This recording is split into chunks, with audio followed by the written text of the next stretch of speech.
daripada Ali bin Abi Talib radhiyallahu anhu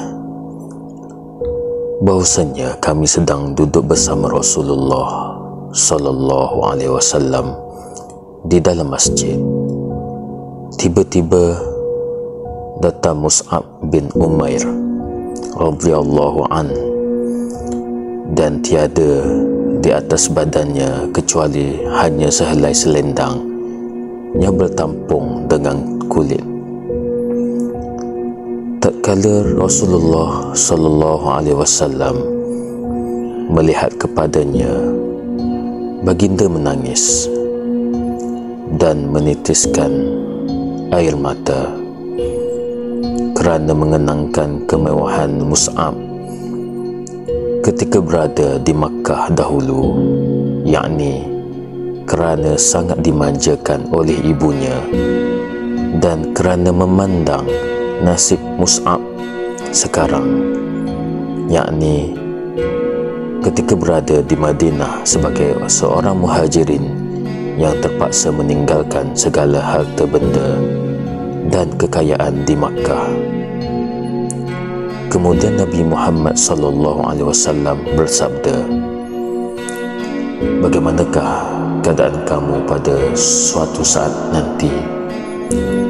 Pergi di waktu pagi dengan satu pakaian dan pergi di waktu petang dengan pakaian yang lain pula. Dan bila diangkat satu hidangan, diletakkan pula satu hidangan yang lain. Dan kamu menutupi, yakni menghias rumah kamu seperti mana kamu memasang kelambu Kaabah. Maka jawab sahabat, wahai Rasulullah, tentunya di waktu itu kami lebih baik daripada di hari ini. Kami akan memberikan penumpuan kepada masalah ibadah sahaja dan tidak usah mencari rezeki. Lalu Nabi SAW bersabda, tidak, keadaan kamu di hari ini adalah lebih baik daripada keadaan kamu di hari itu. Hadis riwayat At-Tirmizi. Keterangan hadis. Dalam hadis ini Nabi Muhammad SAW menerangkan bahawa umatnya pada suatu masa kelak akan mendapat kekayaan dan kelapangan dalam kehidupan. Pagi petang pakaian silih berganti, hidangan makanan tak putus-putus. Rumah-rumah mereka tersergam indah dan dihiasi dengan bermacam-macam perhiasan.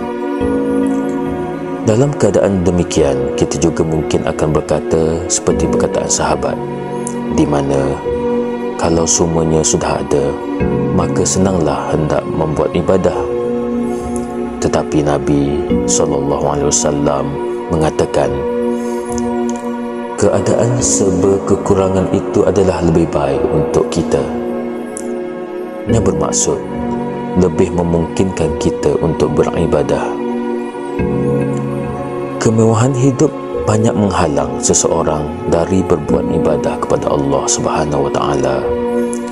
Seperti mana yang berlaku di hari ini, segala yang kita miliki kalaupun tidak melebihi keperluan, namun ia sudah mencukupi.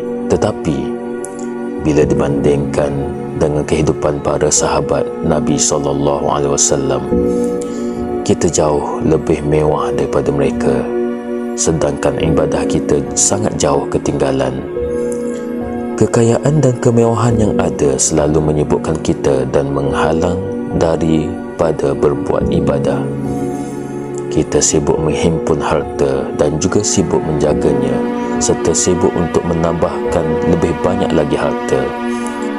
Ia tidak ubah seperti apa yang pernah disabdakan oleh Nabi SAW, yang berbunyi, seandainya seorang anak Adam itu telah mempunyai satu jurang emas, dia berhasrat untuk mencari jurang yang kedua, sehinggalah ia dimasukkan ke dalam tanah, yakni menemui kematian. Begitulah gambaran yang sebenar terhadap kehalobaan manusia dalam menghimpun harta kekayaan. Ia sentiasa mencari dan menambah sehinggalah ia menemui kematian. Maka ketika itu barulah ia sedarkan dirinya dengan 1001 penyesalan. Tetapi di saat itu sudah tidak berguna lagi penyesalan. Oleh kerana itu, janganlah kita lupa daratan dalam mencari harta kekayaan. Tidak kira halal dan haram, yang penting dapat harta. Tidak kira waktu sembahyang, bahkan semua waktu digunakan untuk menimbulkan kekayaan. Biarlah kita mencari mata benda dunia pada batas-batas keperluan. Kalau berlebihan, bolehlah digunakan untuk menolong orang lain yang kurang bernasib baik, suka menderma dan suka bersedekah sebagai simpanan untuk hari akhirat kelak.